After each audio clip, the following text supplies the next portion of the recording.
السلام عليكم ورحمة الله وبركاته. waxaa laga sheekeeyaa maalin maalmaha kamid ah ayaa nin baa meel u shaqo tagay wuxuu shaqadii u doontaba shaqadu waxay ahayd nadaafad xafiiskii uu galay shaqadii waa codsanaya wuxuu kamid noqday ninkii koowaad buu noqday wuu ku guuleystay shaqadii waxa loo yeeray xafiiskii ninka maamulaha baa looga yeeray nin walba ninkii guuleystay ayaa waxa laga qoray magaciisa emailkiisa iyo dhammaan waxa weeye macluumaadkiisa shakhsiyadeed baa laga qoraya waxa dhacday ninkii maamulaha wuxuu weydiinay magacaaga magaciibu qoray waan uu sheegay wuxuu emailkaaga sheegay wuxuu email milhi aad buu naga xumay ninkii maamulaha waa ka xanaaqay sidii uu nin email aan lahayn shirkadayda uga shaqeeya la dhaaf ninkii waa la eriyay ninkii isagoo murugaysan buu wadada sii maray wuxuu arkay meel liin macaan lagu iibinayo liintii uu iska iibsaday meel kale uu la fadhiistay liintii waabay ka iibsantay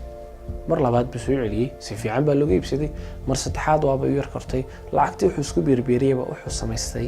miis yar oo khudrad lagu iibiyo waqtigu wuxuu socdo miiskii kor weynaa meherad weyn bay noqotay ninkii businesskiisa waa uu koray waxaanu noqday nin mulkiile ah oo leh meherad aad u weyn oo lagu iibiyo waxa weeye khudradaha halka kuma raali ahaane uu sii waday wuxuu kalay dhinac ama fiil ka duwan kii uu yaqaanay oo ah qaybta dhismaha shirkad dhismaha uu sameeyay way u kortay tiina ninkii maanta wuxuu leeyahay shirkadaha u waaweyn ee dhismaha adduunka maalmaha kamid ah ayaa gabadhii sekreteerka ahayd ayaa u imanaysa waxay oranaysaa mudane maamule waxaad ii sheegtaa emailka adiga ku gaarka wuxuu email mali way yaabaysaa waxay oranaysaa sidee baanad email u lahayn ma adigoo shirkadaha inta leeg leh ayaan email lahayn haa buu jawaabaya email la'aantaydaasi waxa maanta shirkadaydan inta leeg ii furay dhamaantiin wax baynu baranaa laga soo bilaabo primary-ga secondary-ga ku dar secondary-ga jaamacad bad galisa waqti dheer iyo lacag badan baa ka baxaysa daal aad iyo aad aan la soo koobi karin ayaa aad dareemaysaa waalidkaaba kugu soo tabcay adiga isku tabcay runtii shaqo aad iyo aad weyn baa ku gashay ilaahay ka caawiyo amiin dhe inta kadib waxay dadaalkaasi oo socdaba dadaalkaasi waa soo gabagaboobaya xafladii jaamacadda ba soo gaadhay ma sha Allah waad xafladii dhamaysay waabad qalin jabisay waxaad sugaysaa mustaqbal aad u qurux badan oo wanaagsan waxaad sugaysaa shaqooyin adiga ku sugaya 100 shirkadood baa ku yeeranaya waa sidaad sawiratay waxaad ogtahay oo nafta aad u sheekaysaa adduunka iyo wadanku wada shaqo hase ahaatay dadkii saxda ahaa ee shaqada raadsan jiray ayaan ilaa hadda iman dadku iyaga shaqo doonayn iyaga caajisa canaanta iyaga saarta bil baad joogtay xukuumad helin 2 bilood baad joogtay xukuumad helin 3 baad maraysaa 4 baad maraysaa 5 meel wadatay aad qoosatay waxaad ogaanaysaa dhammaan wixii aad niyadda ugu sheegayn jirtay ee mustaqbalkii cajiibka ku sugayay shaqooyinkii faraha badnaa dadka canaanaysay inaan intii oo dhan aanay waxba ka jirin bad ogaanaysaa مدونيسا شغل waxaan ku siinay qaacidooyin aad u muhiim ah aan islay inuu waxbay ku tarayaan ko naftaada si fiican u baro maxaad ku wanaagsan tahay maxaad ku xun tahay waa inaad ogaataa naftaadu halka ay ku fiican tahay oo adigu ganacsiga iyo halka ku wanaagsan ha gelin tacliinta iyo waxbarashada adoo tacliinta ku wanaagsan ha gelin caafimaadka naftaadu halka ay jeceshahay ay u janjeedho ilaa qofba ilaahay meel buu janjeediyay halka war cilaaqaad samee xiriir samee dad fara badan la xiriir meesha aad doonaysay inaad ka shaqeyso waxaad doonaysay inaad soo barato inaad ka shaqeysid ee aad soo baratay dadka ka shaqeeya si fiican ugu xidhno waxaad ku xidhnaataa shaqaalaha wasarsare shaqaalaha hoose iyaga ku soo sheegi kara kolba wax banaanaaday iyaga ayaa ku gacan qaban kara adeerka ayaanu noqon sultaaniyaanu noqon kuwaanu ka hadli maayo kuwaasi maaha wax hagaagsan ee waxaan ka hadlay inaad adigu kartidaada dad kale aad isku xidhid dadkaasina ay dad kale kugu sii xidhaan dabeedna shaqada meeshii banaanideed gashay talan doonaya waata marnaba qodobka hamoogaan dadku siday u badan yihiin waxa ay ku ordaan shirkadaha waaweyn bay ku ordaan shirkada Blay kuwa yaryar waa la iska dayaca yaa maxaad ka ogtahay kun inay kaaga mushaar badan yihiin hoosta ka soo bilow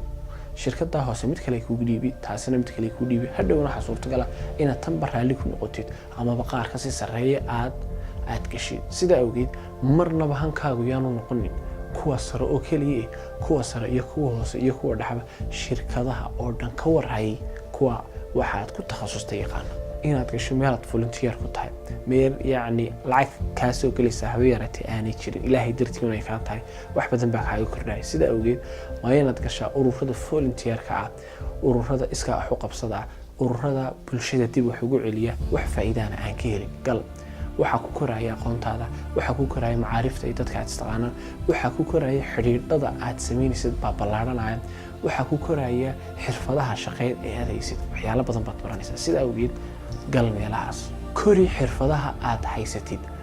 xirfadu waxay noqon karaan luuqad baad taqaanaa, mid labaad ku darso, mid saddexaad ku darso. waxay noqon karaa xirfadu tool aad ku shaqaysid, tusaale ahaan oo kale program baad taqaanay, mid labaad ku darso, mid saddexaad ku darso, mid afraad ku darso. iskaa wax isu bar. inaad ahaatid qof xirfadaha badsadaa waxay keenaysaa in jaaniska shaqo eed helaysa ay badato, waayo qofba qof uu ka xirfad badan yahay ayaa inta badan shirkadu jecel yihiin ama meelaha wax shaqaalaysiya ay jecel yihiin. sidaa awgeed xirfadahaaga badi, u yeelo aqoon waxyaalo fara badan oo suuqa looga baahan yahay. runtii maaha meesheedii inaad ka sheekeeyo xirfadaha ay tahay inaad baratid xirfad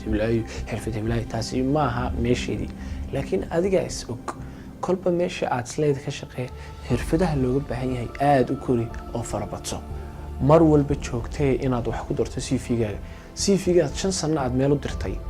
maanta yaanu guriga kuu oolino, meel wala tagtid kii un ha qaadane, shirkad walad u tagtid, meel walad cusub aad qabatid, cv-gaaga wax ku kordhi. cv-gaaga halkii un yaanu taagnaa. haddii cv-ga waqtigii secondary-ga aad u xaraysay shirkad, aad maanta aad meel kale aad ku xaraysatid, ogow adaa isdiiday, adaa jaaniska isaga ciyaaray. sidaa awgeed waa in mar walba cv-ga aad wax ku kordhisa oo aanu taagnaan 5 sano ama 2 sano kahor halkii u taagnaa. mar walba u diyaar garow haddii maanta lagu yeedho sidee baad interview-ga galaysaa, waa inaad naftaada sii tababartaa. su-aalaha badan la isweydiiyey waa maxay, maxaa la iska wareystaa inta badan, sidee baa dadka loola dhaqmaa, first impression ama kulanka koobaad ama is-aragga koobaad sidee baad isu arkaysaan, sidee baa loo salaama. waxyaalahaas waa inaad aad iyo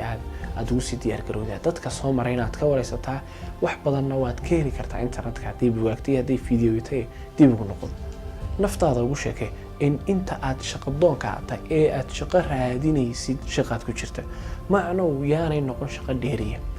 oo naftaada haddaad ugu sheekayso wallahi shalay baan shaqo soo raadiyey, maantaan soo raadiyey, tii ku xigtaan soo raadiyey, ogow shaqo heli maysid. laakiin markaad sidii qof shaqo tagaaya maalin walba aad u shaqo tagtid, maalin walba aad soo raadisid, maalin walba aad wax soo raajicsid, ilbaabka in badan la garaaca, marka dambe waa la furaa un si yaroo dhib leh ayaad u helaysaa. aad baan u rajaynayaa inaad helaysid shaqada aad doonaysid. haddii aad u sabirtid waxyaalahan soo sheegay aad xarfiyan ama qodob aad u dabaqdid, waxay arrintaas keenaysaa inaad si fiican ama jaanis wanaagsan aad heshid. اللهم صل وسلم على نبينا محمد. السلام عليكم ورحمة الله وبركاته.